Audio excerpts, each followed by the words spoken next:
말씀은 출애굽기 14장 13, 14절입니다. 모세가 백성들에게 말하기를 너희는 두려워 말고 가만히 서서 주께서 오늘 너희에게 보여주실 주의 구원을 보라. 너희가 오늘 본 이집트인들을 다시는 영원히 보지 못하리라. 주께서 너희를 위하여 싸우시리니 너희는 가만히 있을지니라 하더라. 오늘 말씀 제목은 전쟁에서 꼭 이기시는 주님입니다. 전쟁에서 꼭 이기시는 주님. 이집트에서 노예 생활을 하던 이스라엘이 하나님의 능력으로 또 그분의 인도하심으로에 따라서 기쁘고 힘차게 이집트를 나와서 적과 꿀이 흐르는 가나안 땅으로 그 가나안 땅을 향하여 지금 진군하고 있는 장면입니다. 그러나 기쁨의 마음도 잠시고 이제 그들에게는 절망의 한숨소리와 어려움과 불평 가득한 절규의 모습인 그러한 이스라엘을 우리는 보게 되는 것입니다. 위대하신 하나님의 역사를 보고 느낀 이스라엘, 대단한 그 강대국 이집트로부터 그 이집트에게 10가지 재앙을 내리셔가지고 그들을 항복시키고 이제 이 노예를 해방시킨 하나님, 그것을 다 봤음에도 불구하고 왜 이처럼 그들은 실망 속에 또 절망 속으로 빠져든 것일까요?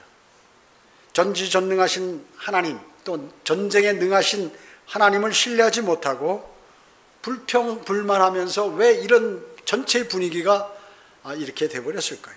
이것은 바로 시련과 고통과 어려움 속에서 절망과 불평 속에서 헤매는 그리스도인처럼, 그리스도인도 이런 사람이 있어요. 어려움과 힘든 게 있으면 어떻게 할지를 모르고 헤매는 사람, 믿음 영적으로 이렇게 헤매는 사람이 있어요. 이스라엘도 그들이 처해 있는 상황으로 인하여 공포와 한숨과 절망과 불평에 처하게 된 것입니다. 여러분은 절망하는 이스라엘의 상황 속에서 여러분의 상태를 바라보고 또 하나님의 인도하심과 위대하심을 마음에 새기는 그러한 시간으로 삼아야 할 것입니다. 야곱의 11번째 아들인 요셉이 형들의 시기로 인해서 팔려갔죠. 이집트로 팔려갔습니다. 그는 그곳에서 하나님의 섭리적인 인도하심과 보호하심으로 이집트의 제2인자가 됐습니다. 그 후에 이스라엘은 가뭄이 이렇게 닥침으로 식량을 구할 수가 없었어요. 그래서 야곱의 전 가족이 이집트로 와서 이제 파라오와 이집트 백성들에게 극진한 대우를 받고 그리고 기름진 땅을 할당받아서 거기서 거주하게 되었습니다. 세월이 지나는 동안에 이스라엘은 자손들은 다산하고 번성해서 심히 막강해졌다고 성경은 말씀하고 있는 것이에요. 그래서 이것을 시기하고 위협을 느낀 그러한 이집트는 이스라엘 백성들을 이제 그들의 도시 건축의 현장으로 몰아붙였죠. 그래서 그들은 극심한 노예 생활을 하게 된 것입니다. 하나님께서는 아브라함과 약속하셨던 이스라엘을 구원하시기 위해서 사용하실 한 구원자를 준비하셨죠. 기적과 같은 방법으로 그 파라오의 딸의 아들이 되었죠. 파라오 딸에 의해서 화려하게 이제 양육받던 모세는 동족들이 받는 그 고난을 보고서 이집트인을 살해하게 됩니다. 이집트인을 죽이고 나서 자기가 불리하게 되자 그는 광야로 도망하여서 40년간 목축을 하다가 이 80세에 하나님의 부르심을 받고 이집트로 이제 이스라엘을 구출하기 위하여 다시 들어가게 되는 것이죠. 여러 가지 하나님의 재앙 속에서도 이집트는 항복하지 않았습니다. 파라오는 더욱 완악해졌어요. 그러나 이집트의 모든 첫 태생을 하나님께서 죽여버리심으로 인해서 이제 유월절 어린 양의 피로 이스라엘은 정말로 이집트의 속박으로부터 이제 벗어나게 되었던 것입니다. 이런 말씀 속에서 우리는 어려운 상황에 처한 이스라엘과 그 어려운 상황에 대한 이스라엘의 자세, 그리고 이에 대한 하나님의 위대하신 인도하심을 보고 여러분 모두를 서로 이렇게 조명해 보고자 하는 것입니다. 첫째로, 어려운 상황에서 이스라엘은 어떻게 했나요? 어려운 상황에 있을 때 이스라엘이 한 행동이, 그는 결론부터 말씀드리면 그들은 절망 속에 사로잡혔습니다. 절망 속에. 죄송합니다. 6월절 밤에 이집트는 온통 울음바다가 됐죠. 울음바다가 됐습니다.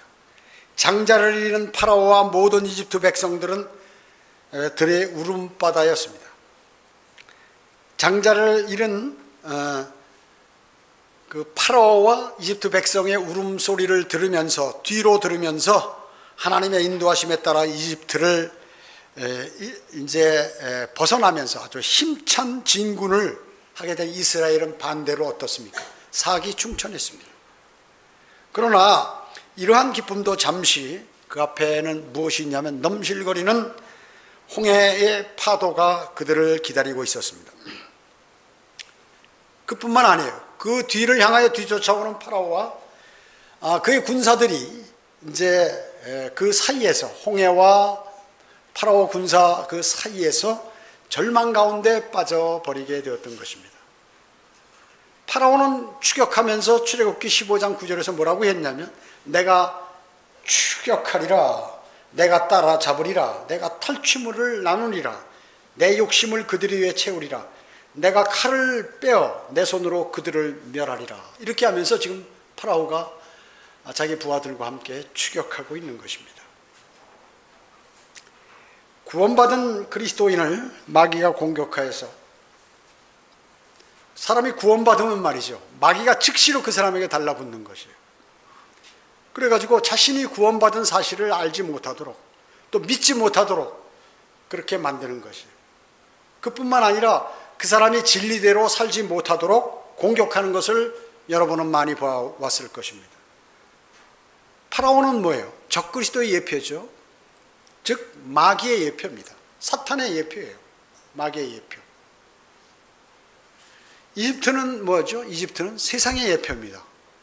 세상의 이집트에 마귀의 예표인 적그리스도가, 파라오가 거기에 있는 것이죠. 그것으로부터 지금 튀어나오는 것입니다. 세상을 통치하고 있는 마귀와 같이 이집트를 통치하고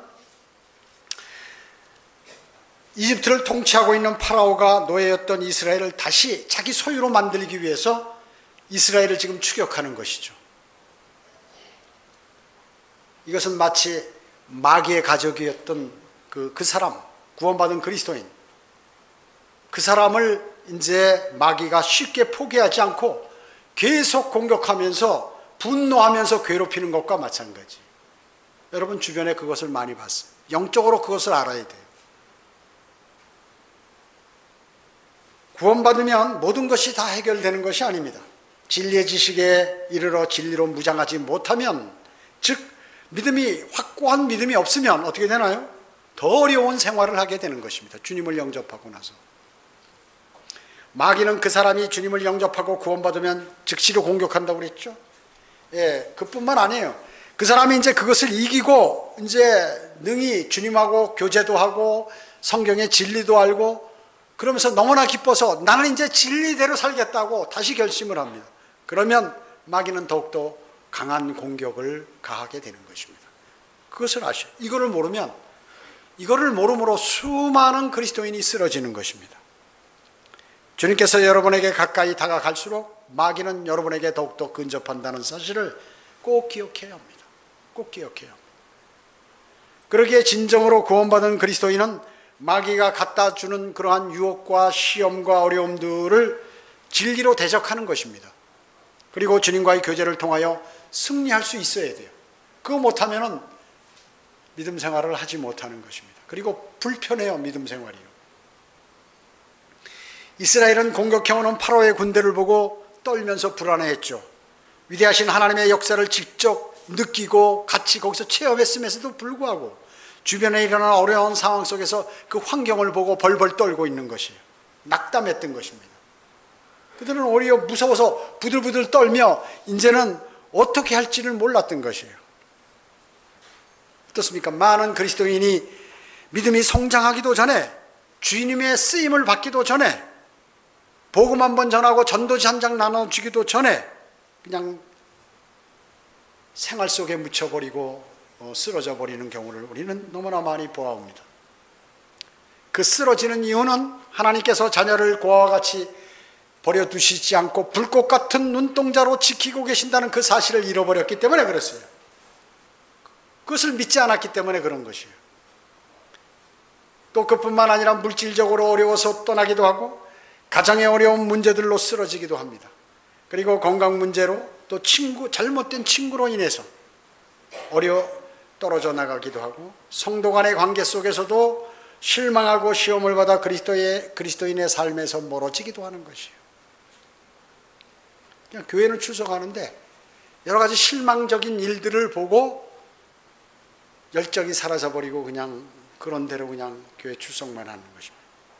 그런 일을 누가 주관하겠습니까? 마귀가 하는 것입니다. 마귀가. 그 일을 마귀가 주관한다는 것이. 하나님의 사람은 하나님의 사랑이죠. 하나님의 사랑. 그것은 바로 여러분의 구속입니다. 하나님께서 여러분을 사랑하시기 때문에 여러분을 구원시켜 주신 것이죠. 그리스도인은 그렇기 때문에 주님의 모든 것을 상속받을 수 있어요. 모든 것을 상속받을 수 있어요. 주님께서는 뭐예요? 세상에서 너희가 환난을 당할 것이나 기운을 내라. 내가 세상을 이겼노라. 반드시 너희는 세상에서 환난을 당한. 그런데 정신을 차리고 기운을 내라 그 얘기죠. 내가 세상을 이긴 것 같이 너희도 이길 수 있다 하는 것입니다. 두 번째, 주님의 인도하심을 받으면서도 불평하였습니다. 주님의 인도하심을 받는 가운데도 불평했어요. 이스라엘 백성들이 뭐라고 했습니까? 파라오와 이집트의 기병들이 지금 거의 다 근접해 오니까 우리를 내버려두라. 우리가 이집트인을 섬기리라 하지 않았느냐? 우리가 광야에서 죽는 것보다 이집트인을 섬기는 것이 더 낫겠노라 하면서 이제 난리를 친 것이에요. 왜 괜히 데리고 나와가지고 말이지. 차라리 거기서 이집트인 섬기면서 그랬으면 죽지는 않을 건데 말이에요. 이스라엘은 이끌어내신 주님의 자비를 잃어버린 것이에요. 지금 이스라엘은 모세를 대항하는 게 아니에요. 누구를 대항하는 겁니까? 하나님을 대항하는 거예요. 지금 이스라엘 백성들은. 하나님이 왜 이끌어냈냐 그 얘기예요. 모세가 이끌어낸 거예요? 아니면 하나님께서 모세를 시켜서 이끌어내라고 한 것이거든요. 하나님을 대적하고 있는 것이에요. 430년의 노예 생활의 기적적인 방법으로 주님의 인도하심에 따라 이집트를 나온 그들이 이제는 이집트인들을 섬기겠다고 하는 것이에요. 그게 더 낫겠다고 말이죠. 차라리 괜히 하나님이 우리를 끌고 나와가지고 이 광야에서 죽인다고 이렇게 판단한 것이에요. 그리스도인 가운데 어떤 성도는 주님의 인도하심을 간증합니다. 나는 주님께서 이렇게 나를 구원시켜 주시고 나를 진리로 인도하시고 나를 이런 사람으로 바꿔줬다 하고 간증해요. 구원의 감사와 진리의 놀라우신 인도하심으로 나를 이끌어 주셨다고 모든 사람에게 얘기합니다. 그러나 육신의 정욕과 안모정의 생애자랑과 같이 사라져버릴 것들에 홀려가지고 잠시 피었다가 시들은 꽃처럼 쓰러져 버리는 사람이 너무나 많다는 것이에요. 너무나 많다는 것이에요. 지금 그게 내가 아닌지 한번 생각해 봐야 하는 것입니다. 하나님의 말씀은 생명이 있습니다. 우리는 이 생명의 말씀을 항상 먹어야 되죠. 하나님의 말씀이 여러분의 영을 살찌게 하고 여러분을 자라게 합니다. 그러한 하나님의 약속의 말씀들을 마음속에 담지 않으므로 건강한 생명력을 발휘할 수가 없는 것이에요. 하나님께서 약속하신 것들이 여기 너무나 많아요. 주시겠다고 한 것, 지키시겠다고 하는 게 너무나 많은데 그 말씀을 믿지 않기 때문에 또 마음속에 새기지 않기 때문에 어려움이 닥치면 그대로 그냥 쓰러져 버리는 것입니다. 그 사람은 길가나 돌짝밭이나 가시떨기 사이에 떨어진 씨와 같습니다. 그리고 열매도 맺기 전에 열매를 채 맺기도 전에 쓰러져 버리는 것이 시들어 버리는 것입니다. 모세가 이스라엘을 구원했다고 한 말은 완전히 이제 실패로 끝나고 이제 하나님은 거짓말쟁이로가 되는 그러한 상황에 도래하게 돼버린 것이에요. 여러분 어떻습니까? 죄는 사람을 미치게 만듭니다. 세상에 지금 많은 사건들이 일어나고 있는데 그 죄들이 왜 그럴까요? 그 죄가 들어오면 말이죠. 죄를 인정하고 죄를 실행하면 그 사람이 미친 사람이 되어버리는 것입니다. 그렇기 때문에 이 죄는 미친 것인데, 사람을 미치게 하는데, 불신이 뭐냐면 바로 죄라고 얘기해요. 그 불신은 결국 사람을 미치게 만든다는 것입니다. 주님과 동행하다가 죽는 것과 마귀의 휘하에 사는 것, 마귀의 노예로 가겠다는 거예요. 차라리 죽는 것보다는 마귀의 노예로 가겠다는 것입니다. 당장 죽는 것보다는 노예 생활이 낫겠다고 생각이 될지도 모르는 것이에요. 이집트인을 섬기는 것이 더 낫겠다고 말한 그들은 이집트에서 자유를 달라고 외쳤던 사람이 하나님께, 저희 좀 자유롭게 해주세요 하고 하나님께 여기서 탈피하게 해달라고 자기들이 그렇게 외쳐서 그 기도를 들어주셨는데, 지금 이제 다시 글로 가야겠다고, 우리를 왜 이렇게 끌어내서 하냐. 하나님을 원망하는 것입니다. 마치 무리를 걷고 담대했던 베드로가 바람이 사나워지는 것을 보고 두려워하여 물속으로 가라앉는 것과 같이 지금 그런 상황이, 이스라엘 백성은 불평으로 점점 수렁 속으로 들어가고 있는 것이에요. 참 위험한 단계에 도달한 거죠. 하나님의 심판이 내릴 단계에 도달해 있는 거예요. 마귀는 그리스도인들을 사로잡아 낙심하고 절망하도록, 또 불평하고 주님을 욕하도록 만들어서 낭떠러지로 던져버리는 것이에요. 주님, 여러분들을. 우리 믿음은 주님의 인도하심과 말씀과 기도로 무장하여서 마귀의 공격에도 불평하거나 쓰러지지 않도록 그렇게 자신을 잘 추스려야 하는 것입니다. 시련과 고난 속에도 그리스도인은 믿음의 창시자요 완성자인 주님을 바라봐야 돼요. 항상 그분을 바라봐야 돼요. 그분이 그렇게 비참하게 고난을 당하셨니 나중에 그분이 어떻게 되셨나 하는 것을 우리는 꼭 기억해야 된다는 것이에요. 주님은 앞으로의 즐거움을 위하여 십자가의 수치와 고난을 견디셨다고 그랬죠. 그리스도인은 그리스도의 심판석에서 주님과의 만남을 고대하는 사람들입니다. 그렇기 때문에 그것을 생각하며 이렇게 견뎌야 하는 것입니다. 우리의 믿음이 지쳐 낙심하지 않기 위해요, 자신의 잘못도 아닌 일로 인해서 고난을 받으신 그 주님을 깊이 생각하라고 성경은 말씀하고 있는 것이에요. 셋째로, 주님의 귀하신 인도하심입니다. 주님의 귀하신 인도하심. 절망과 좌절 속에서 불평하며 믿음을 지키지 못하고 있는 이 어리석은 이스라엘 백성들을 항상 이제 그 이스라엘 백성들을 향한 소망의 말씀이 이제 선포되는 것이에요. 소망의 말씀이. 오늘 본문이 바로 그 말씀이에요. 본문. 너희는 두려워 말고 가만히 서서 주께서 오늘 너희에게 보여주실 구원을 보라. 뭐 그렇게 너희가 곧 죽어서 죽을 것 같고 차라리 이집트로 돌아간다고 그렇게 얘기하는 거야? 구원을 보라. 너희가 오늘 본 이집트인을 다시는 영원히 보지 못하리라. 주께서 너희를 위하여 싸우시니 너희는 가만히 있을지니라. 너희가 싸우는 게 아니라 주님이 싸울 테니까 너희 구경만 하라, 그 말씀이에요. 이제 곧 하나님의 위대하신 역사가 이루어지는 것입니다. 모세는 확고하게 주님께서 하신 말씀을 믿고 그대로 전달합니다. 그대로 전달해요. 모세는 이집트에서 모든 이적과 재앙들을 보내시고 파라오와 모든 이집트인의 첫 태생을 치신 분, 그분께서 위기에 처한 우리 백성들을 구원할 수 있다고 모세는 믿었던 것이에요. 그리고 너희는 그렇게 믿으라고 외치는 것이에요. 오늘 본문에서요. 상황이 극도로 다급해진 때 여러분이 무엇을 할지, 내가 어떻게 해야 할지 모를 때가 있습니다. 사람을 인생을 살다 보면. 그때 우리는 주님께서 일할 수 있도록 말이죠. 그분의 해결의 길을 기다리는 여유가 필요하다는 것이. 초급해가지고 불안에 떨지 말고요. 그리스도인의 영광의 혼을 지키시는 분이에요. 그분은 주님이시며 그분이 하실 일이에요. 여러분의 혼을 지키시는 분은 주님이 하실 일이에요. 우리가 할 수 있는 일은 할 수 있는 그러한 모든 것들도 그분께서 하셔야 하는 것이에요. 모세는 담대하게 너희는 두려워 말고 가만히 서서 주께서 너희에게 보여주실 구원을 보라고 이렇게 외쳤던 것입니다. 그리스도인과 마귀 싸움 가운데서 반드시 주님께서는 이제 개입하셔요. 왜? 그분의 사람이기 때문에. 여러분은 지금 마귀와 매일매일 전쟁을 하고 있거든요. 그럼 하나님 보고 가만히 계시는 게 아니라 그 전쟁에 개입하신다. 그것을 믿으시라는 것이에요.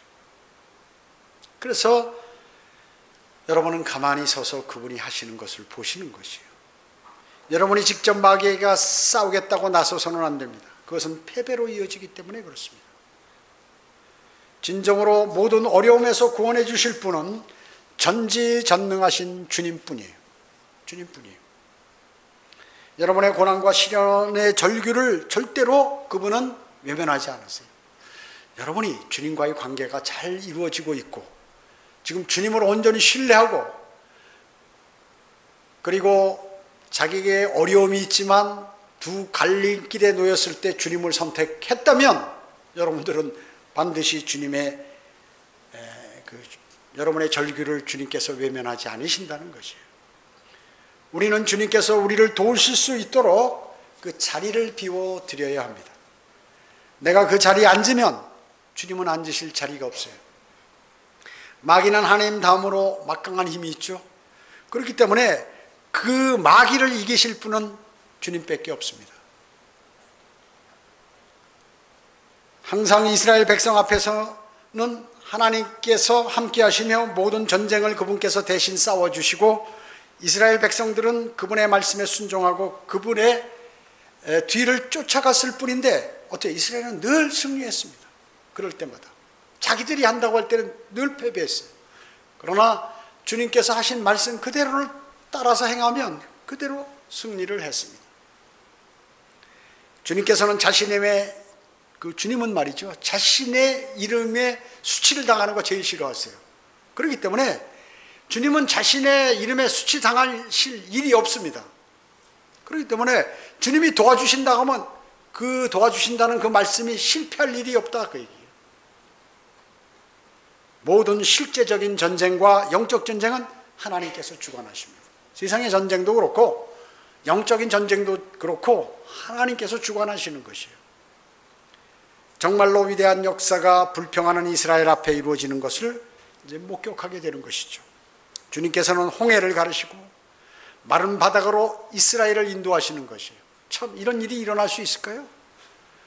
우리나라에도 홍해에 기적해서 이렇게 썰물 될 때 바닷물이 나갈 때 쫙 잠시 이루어지는 거예요. 그건 아주 낮은 부분이에요. 이 홍해는 말이죠. 수십 길 되는 거예요. 그거를 완전히 갈라버린 것이. 홍해 저기 그 상류층에 무릎까지 오는 낮은 그 부분을 걷는 것이 아니라 사람의 몇 길 되는 수십 길 되는 그러한 높은 깊은 홍해를 가르신 것이에요. 그래서 옆에 물벽이 있었다고 해서 고기들이 왔다 갔다 하는 것이 보이는 것이 물벽이 있어서. 그리고 뒤를 따라오는 파라오와 그의 군대들을 전부 수장시켜버렸어요. 물속에다 다 물을 닫아버리심으로 인해서 그 안에서 다 죽어버렸다고 얘기죠. 주님의 위대하심은 어떻습니까? 여실히 증명됐죠. 주님께서는 그분을 위하여 위대한 역사를 이루셨으며 지금도 그렇게 이루시고 계신다는 것이에요. 앞으로도 그렇게 하실 것이에요. 아담과 이브를 창조하신 그 하나님께서 또 이 모세와 함께 또 이스라엘 백성과 함께 하셨던 그 하나님, 사도 바울과 함께 하셨던 하나님이 지금 여러분과 함께 하시고 미래에도 영원히 함께 하신다는 것이에요. 얼마나 든든합니까? 이스라엘의 고난받는 가운데 구원받는 방법을 여러분은 꼭 기억하셔야 돼요. 단순하잖아요. 아주 쉽잖아요. 이 쉬운 것을 못하는 것입니다. 여러분 시험 볼 때 어려운 게 잘 틀립니까? 쉬운 게 잘 틀립니까? 어려운 것은 집중해서 막 문제를 풀려고 하지만 쉬운 것은 이거 아는 거 하면서 지나가다가 실수해서 틀리는 경우가 많이 있다는 것이에요. 여러분 문제는 지금 무엇이에요?